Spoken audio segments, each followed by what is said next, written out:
Good afternoon and welcome to our opening panel of the 2004 Summer Writing Program at the Jack Kerouac School of Disembodied Poetics, otherwise known as Camp Kerouac. And today, under the rubric of our borders, ethical, personal, literary, geographical, political, literary in terms of other cultures, realities, genders, etc., our discussion will be inspired by the idea of a poetics. And I will introduce the illustrious panelists first and then make a brief statement to get the ball rolling.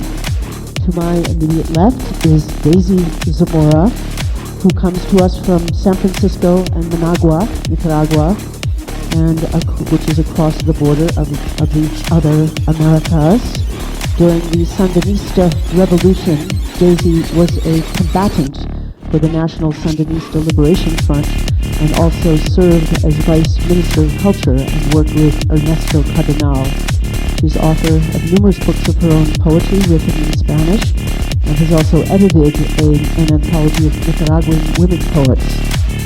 Very, very pleased to welcome her back to Europa. To my right is Jack Collum, a local and national treasure, author of over 20 chapbooks and books of poetry, singer and word slinger on 3 CDs. Jack has also worked extensively with children in various Poets in the Schools programs. He teaches eco-poetics at Naropa and heads up Project Outreach, which sends writers into various communities around town and beyond. To my far left, Harriet Mullen, also very wonderful to have her back at Naropa. She's been an ongoing presence here for a number of years and has crossed a lot of borders, many, many borders in her own work.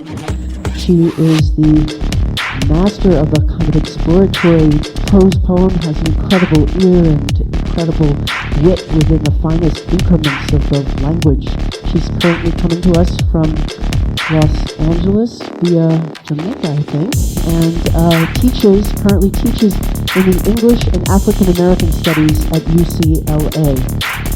And next to Harriet is David Henderson, a prose writer and poet, author of collections of poetry as well as major biographies of Bob Marley and Jimi Hendrix. He's been very culturally active for many years, all his years, and was quite instrumental in the black arts movement in New York and Berkeley and with Umbra magazine, and very wonderful to welcome him here. So I'm going to just read a couple of notes around this idea of a poetics, which refers to a poetics and ethics of accountability, of owning the word, of standing by the word, of a sense perhaps of how one might live as a writer, the role one might play as a citizen of a literary as well as a social community. These are extremely intense times, as we all recognize, and we all have differing emotional, intellectual, experiential responses to the ongoing occupation of Iraq, to the wasting of the environment, the revelations and ongoing karma of the 9/11 attack, to the oil prices, to the situation in Haiti and the Congo, Israel, Palestine, to the Patriot Act's offense on civil liberties, to the assault on medical marijuana, to gay and lesbian and cross-gender marriages, to abortion rights, to the treatment of prisoners in our own USA prisons, not to mention the Abu Ghraib and other places, and all these issues, which are really realities, invite us to stay attentive to them and to these places. We can't do them always all at once, but they increasingly threaten, condition, cause unmitigated suffering the world over. And the hegemony of the particular United States of America is quite scary, daunting, dangerous.